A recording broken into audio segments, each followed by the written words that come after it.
মানুষ থেকে মানসিক রোগে বানিয়ে দেওয়া মানুষগুলিকে আমরা ভালোবাসার মানুষ বলি।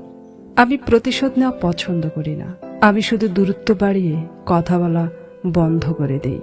হুমায়ুন আহমেদ বলেছেন, প্রত্যেক ভালোবাসায় দুইজন সুখী হলেও তৃতীয় একজন অবশ্যই কষ্ট পাবে। এটাই হয়তো প্রকৃত নিয়ম।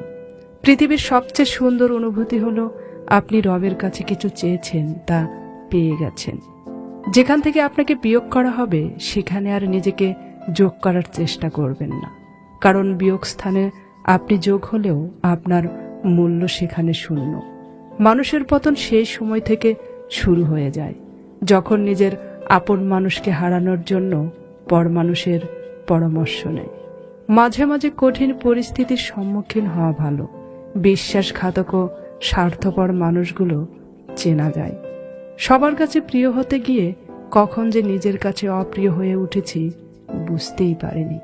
বুদ্ধিমান লোক নিজে নত হয়ে বড় হয়, আর নির্বোধ ব্যক্তি নিজেকে বড় বলে অপদস্থ হয়। শেষের আঘাতটা আমাকে শিখিয়েছে, মানুষকে পৃথিবী সমান ভালোবাসলেও মানুষ আপন হয় না। ব্যস্ততার মাঝে মানুষ যেটা হারিয়ে ফেলে সেটা হলো সময়। ক্লান্ত হলে মানুষ যেটা হারিয়ে ফেলে সেটা হলো শক্তি।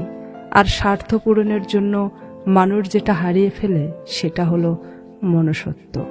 যে মানুষটা আপনার না, তার পিছনে কখনো দৌড়াবেন না।